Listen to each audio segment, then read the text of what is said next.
ঈদের পর সিলেটে কোনো কোনো সবজির দাম বাড়লেও বেশিরভাগ ক্ষেত্রে স্থিতিশীল রয়েছে।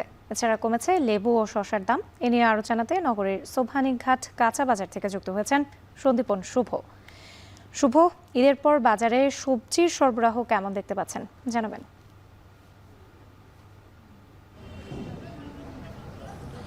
রাত্রি সোভানীঘাটের এই বাজারটি হচ্ছে পাইকারি এবং খুচরা উভয় জন্যই কিন্তু একটি বিখ্যাত বাজার এবং এখানে আমরা ঈদের পরে এসেছি আগেও এবং আজকেও আমরা সকাল থেকেই ভোর থেকে এখানে ছিলাম, যেটি আমরা দেখলাম যে আসলে ঢিলেঢালা বাজার। আসলে ঈদের পরে মানুষজন ক্রেতা সমাগম বা বিক্রেতা সমাগম অনেকটা কম থাকলেও বাজার কিন্তু আস্তে আস্তে জমে উঠছে এবং বাজারে দামের ক্ষেত্রে যে বিষয়টি হয়েছে যে রমজানে আমরা যেমনটি দেখেছিলাম যে লেবু শসা সহ বেশ কিছু সবজির ক্ষেত্রে কিন্তু উত্তাপ ছড়িয়েছিল বাজারে, কিন্তু আজকে কিন্তু আমরা এসে দেখলাম ঈদের পর থেকে আস্তে আস্তে সব কিছুরই দাম কমতে শুরু করেছে। যেমন আমি যদি প্রথমেই শসার কথা বলি, সেই শসাটি কিন্তু রমজান মাসে আমরা ৮০ থেকে ৯০ টাকা পর্যন্ত কিনতে হয়েছিল বা ক্রেতারা কিনেছেন, সেক্ষেত্রে আজকে কিন্তু সেটি ৪০ থেকে ৫০ টাকায় বিক্রি হচ্ছে। এবং লেবুর কথা কিন্তু বলতেই হয় যে লেবু কিন্তু সোনার হরিণের মতো হয়ে গিয়েছিল, সেটি কিন্তু প্রতি পিস কিন্তু ৩০ থেকে ৪০ টাকায় বিক্রি হয়েছে, এমনও নজির ঘটেছিল। কিন্তু এই রমজানের পরে ঈদের পরে কিন্তু সেটি হালি প্রতি মাত্র ২০ থেকে ৩০ টাকায় বিক্রি হচ্ছে।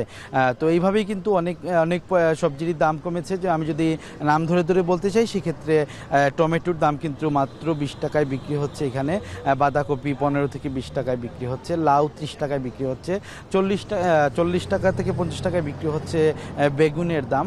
এর পাশাপাশি লাউয়ের কেজি কিন্তু কেজি প্রতি ৩০ টাকায় বিক্রি হচ্ছে।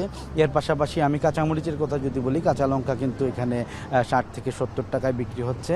কিছুটা দাম বেড়েছে হচ্ছে ঝিঙ্গা, পটল, এগুলোর দাম কিন্তু বেড়েছে। ঝিঙ্গা ৬০ থেকে ৭০ টাকায় বিক্রি হচ্ছে এবং পটল বিক্রি হচ্ছে ৫০ থেকে ৬০ টাকায়। এবং সজনি ডাঁটা যেটি, সেই সজনি ডাঁটার দামও কিন্তু অনেকটাই কমেছে, আজকে মাত্র ১৪০ টাকায় বিক্রি হচ্ছে, কিন্তু রমজান মাসে সেটি ২০০ থেকে ২৫০ টাকা পর্যন্ত বিক্রি হচ্ছে, অর্থাৎ অনেক দাম কমে গেছে কিন্তু সজনি ডাঁটার। এবং এর পাশাপাশি যদি আমি আরও কিছু সবজির কথা বলি, বিশেষ করে কিন্তু কাঁচা আম যেটি, সেই কাঁচা আম কিন্তু বাজারে পাওয়া যাচ্ছে এবং কাঁচা আমের দামও কিন্তু বর্তমানে অনেকটাই মোটামুটি বেশি আছে, যেমন ১২০ টাকায় বিক্রি হচ্ছে। এছাড়া অন্যান্য সবজি যেগুলো রয়েছে সেগুলো কিন্তু দাম অনেকটাই হাতের নাগালে রয়েছে এবং মানুষ কিন্তু স্বস্তিতে আছেন।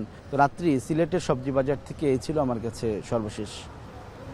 সিলেট থেকে যুক্ত ছিলেন সন্দীপন শুভ, জানাচ্ছিলেন বাজার পরিস্থিতির খবর।